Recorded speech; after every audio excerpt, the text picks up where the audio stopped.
Thank you, everybody. Today I am proud to announce the newest members of my national security team. I just met with them in the Oval Office, and I'm very pleased to have two extraordinary Americans, Senators Chuck Hagel and David Boren, have agreed to serve as co-chairmen of my Intelligence Advisory Board, otherwise known as PM. Now, since Dwight Eisenhower, presidents have relied on the advisory board for advice on intelligence matters, and under Chuck and Dave's leadership, I will be looking for the board to provide me with objective, independent, and nonpartisan counsel as we work to strengthen our intelligence community and our national security. That's why we're joined today by my DNI, Director of National Intelligence, Denny Blair, and leaders from all 16 of our agencies involved with intelligence gathering. They represent countless men and women, uniformed and civilian, who work often in obscurity to keep our country safe.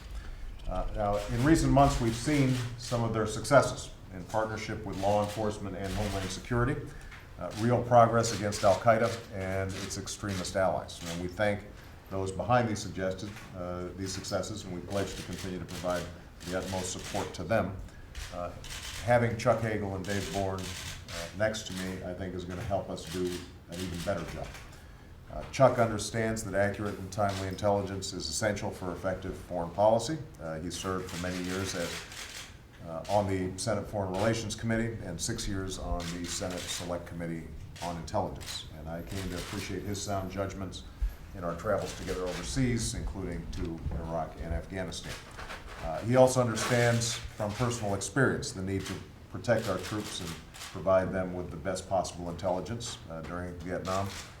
Sergeant Hagel served as an infantry squad leader along with his brother, where they both were wounded twice.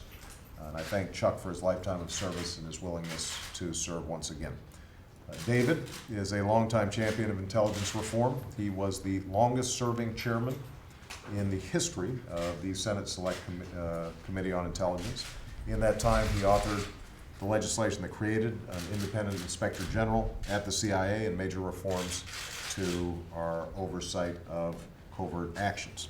David was also the leading force behind legislation that has encouraged thousands of American college students to study abroad to deepen their knowledge of the world and cultures. I thank David for agreeing to serve in this capacity, even as he continues to lead the University of Oklahoma. And we are sorry about Bradford's shoulder. Thank you. Thank you, sir.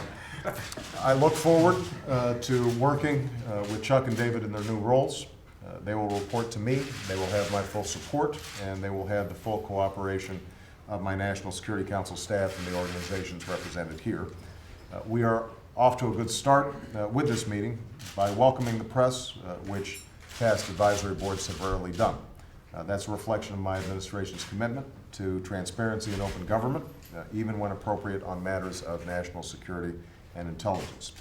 In the near future, I'll be naming additional members to the board. I look forward to Chuck, David, and these men and women around the table for their candid and unvarnished advice on the quality and accuracy of our intelligence and the effectiveness of our intelligence community. Our work is clear.